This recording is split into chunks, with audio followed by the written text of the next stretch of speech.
K P Sasikala teacher telephone ലൈനിൽ ചേരുന്നുണ്ട്. Teacher, ഈ അടച്ചു പൂട്ടുന്നതെല്ലാം അതിൻ്റെ പ്രവർത്തകർ, അതിൻ്റെ പിന്നിലുള്ളവരൊക്കെ ഏത് വഴിയിലൂടെ തിരിച്ചു വരുമെന്ന് കരുതിയിരിക്കുക തന്നെയായിരുന്നു. പക്ഷേ ഇത്ര പരസ്യമായി വീണ്ടും ഇതൊക്കെയും രംഗത്ത് വരുന്നുണ്ട്, നമ്മൾ അറിയാതെ പ്രവർത്തിക്കുന്നുണ്ട് എന്നുള്ളതാണ് ഇതിൽ നിന്നൊക്കെ വ്യക്തമാകാൻ കഴിയുന്നത്.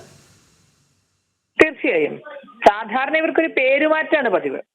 കാരണം നമുക്കതറിയാം, ISSന്റെ കാലം മുതൽ പല വിധത്തിലുള്ള പേര് മാറി ഇവിടെ ഇസ്ലാമിക തീവ്രവാദ സംഘടനകൾ വേഷം മാറി വരുന്നത്. പക്ഷെ ഇപ്പോ എന്ന് പറഞ്ഞാൽ തീവ്രവാദികൾക്ക് വേണ്ടി തീവ്രവാദികളാൽ ഭരിക്കപ്പെടുന്ന ഒരു സംവിധാനമാണ് കേരളത്തിലുള്ളത് എന്നുകൊണ്ട് തന്നെ അവർക്കൊരു പേരുമാറ്റം പോലും ആവശ്യമില്ല.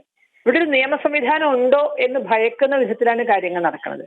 കാരണം ED അടച്ചുപൂട്ടിയ ഒരു സ്ഥാപനത്തിന് സോഷ്യൽ മീഡിയയിലൂടെ വൻതോതിൽ ഫണ്ട് കളക്ഷൻ നടത്തുക, അതിന്റെ പ്രവർത്തനം നടത്തുക എന്നൊക്കെ പറഞ്ഞാൽ നമ്മൾ എന്തുമാത്രം ശരിക്കും ഭയന്നിരിക്കണം അവിടെ ജീവിക്കാൻ. കാരണം അവർക്ക് വേണ്ടിയാണ് എല്ലാം നടക്കുന്നത്. അവർക്ക് എന്തും നടത്താൻ സാധിക്കുന്ന വിധത്തിൽ തീവ്രവാദികൾക്ക്, ഭീകരവാദികൾക്ക് എന്തും ചെയ്യാൻ കഴിയുന്ന ഒരു സാഹചര്യം ഉണ്ടാകുമ്പോൾ ഇവിടുത്തെ പൗരന്മാരുടെ ജീവൻ, സ്വത്ത്, അവരുടെ മതവിശ്വാസം, ഇത്തരം കാര്യങ്ങളിലൊക്കെ എന്തുറപ്പാ സർക്കാരിന് നൽകാൻ സാധിക്കുക? അപ്പൊ ഒരു പിടി വോട്ടിന് വേണ്ടി ശരിക്കും പറഞ്ഞാൽ ഈ സംസ്ഥാനത്തിന്റെ ജീവിതം തന്നെ താറുമാറാക്കുന്ന ഒരവസ്ഥയിലേക്ക്, നാളെ കാശ്മീരിനേക്കാൾ മോശമായൊരു ദുരിതപർവം കേരളം താണ്ടേണ്ടി വരും എന്നതിലേക്കാണ് ഇത്തരം സൂചനകളൊക്കെ നടക്കുന്നത്. ശരിക്കും പറഞ്ഞാൽ നാണക്കേടാണിത്. പരിഷ്കൃത സമൂഹത്തിന് മുന്നിൽ, ഇന്ത്യയിലെ ഇതര സംസ്ഥാനങ്ങൾക്ക് മുന്നിൽ, ലോകത്തിന് മുന്നിൽ നമുക്ക് ഒരു ഭരണ സംവിധാനം ഇവിടെ ഇല്ല എന്നതിന്റെ പേരിൽ നമ്മളൊക്കെ നാണിച്ച് തല താഴ്ത്തേണ്ട ഒരു അവസ്ഥയാണ് ഇന്നിവിടെയുള്ളത്.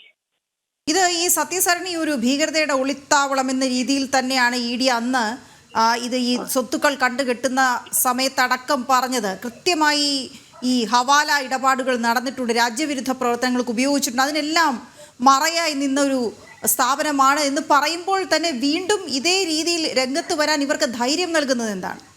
ധൈര്യം നൽകുന്നത് കേരളത്തിലെ രാഷ്ട്രീയ പിന്തുണ, ഭരണ പിന്തുണ. അതവർക്ക് എല്ലാ അർത്ഥത്തിലും കിട്ടുന്നുണ്ട്.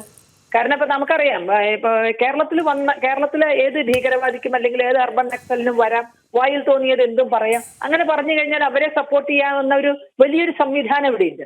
അത് ഭരണപക്ഷമെന്നോ പ്രതിപക്ഷമെന്നോ ഭേദമില്ലാതെ അവരെല്ലാവരും നടന്നത് എന്താണെന്ന് ഇപ്പൊ നമ്മൾ ഇന്നലെ മറ്റേ ഗാന്ധിജിയുടെ പേരക്കുട്ടിയുമായി ബന്ധപ്പെട്ട വിവാദത്തിലൊക്കെ കണ്ടു. കാരണം ചത്തത് കീചകനെങ്കിൽ കൊന്നത് ഭീമൻ തന്നെ എന്ന് പറഞ്ഞ് എല്ലാവിധ തീവ്രവാദത്തിനും, അത് അർബൻ നക്സലുകളാകാം, അത് മറ്റേ ജിഹാദികളാകാം, എല്ലാവിധ തീവ്രവാദത്തിനും കുഴലൂത്ത് നടത്തുന്ന ഒരു രാഷ്ട്രീയ സംവിധാനം കേരളത്തിലുണ്ട്.